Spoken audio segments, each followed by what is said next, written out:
తెలంగాణ అసెంబ్లీలో మంత్రి సీతక్క మాజీ మంత్రి సబితా ఇందర్రెడ్డి మధ్య మాటల యుద్ధం కొనసాగింది.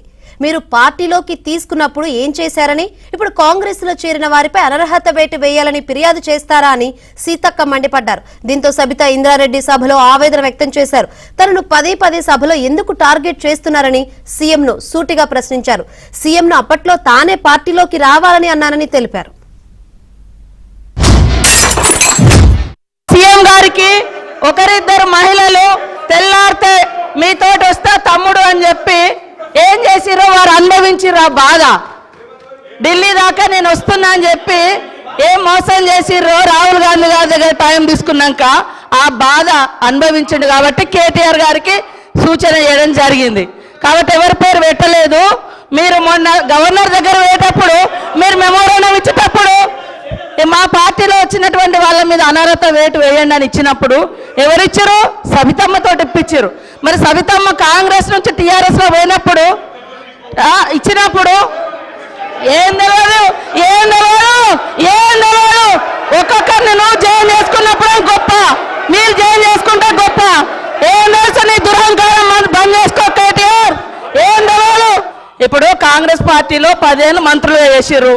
మరి 70 ఏళ్ళ కాంగ్రెస్ విధి విధానాలు తెలిసే వాళ్ళ పదవులలో కొనసాగినప్పుడు మళ్ళీ కాంగ్రెస్ని తిడుతూ ఉంటే రోజు ఇట్లా కొడుతూ ఉండే. అది కరెక్టా అధ్యక్ష?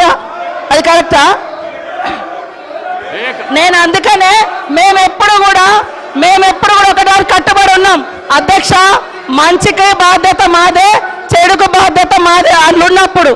కానీ మంచి వాటికి మేము గొప్పవాళ్ళం, చెడ్డ వాటికి మాకు సంబంధం లేదు అని చెప్పుకునే కల్చర్ మాకు లేదు. అప్పుడు కూడా అదే చెప్పినాం. మేము పాత వాటిలలో మేము ఉన్నప్పుడు మా బాధ్యత ఉంటే మేమే బాధ్యులమని చెప్పుకున్నాం.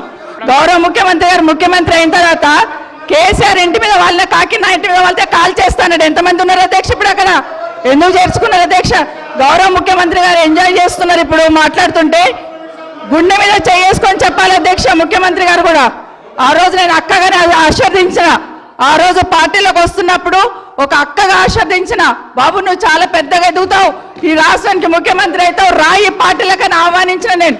ఈరోజు మరి నన్ను ఎందుకు కక్ష తీర్చుకుంటున్నాడు నాకు అర్థమైతలేదు. ప్రతిసారి ప్రతి అసెంబ్లీలో ముఖ్యమంత్రి గారు ఒక మాట అన్నారు కేటీఆర్ గారిని, నీ వెనక కూర్చున్న అక్కలను నమ్ముకోవద్దు, మోసం చేస్తున్నాను. ఏం మోసం చేసినాం అధ్యక్ష? ఏం ముంచినాం అధ్యక్ష? ఈయనను ముంచినాం అధ్యక్ష. ఈయనను బతిన్లాడి పార్టీలోకి రా తమ్ముడు అని చెప్పి, నువ్వు వస్తే భవిష్యత్తులో ఈ పార్టీకి నువ్వు ఆశాకిరణం అవుతావు అని చెప్పి పార్టీలకు ఆహ్వానించిన లేదా గుండె మీద చేసుకొని చెప్పమనండి అధ్యక్ష. ఎందుకు టార్గెట్ చేస్తున్నావు? ఏం మోసం చేశాం? సభ దాకా పొద్దున ఒక మాట మాట్లాడుతుంది, ఏం మాట్లాడినాం? పొద్దున ఒక మాట, రాత్రి ఒక మాట.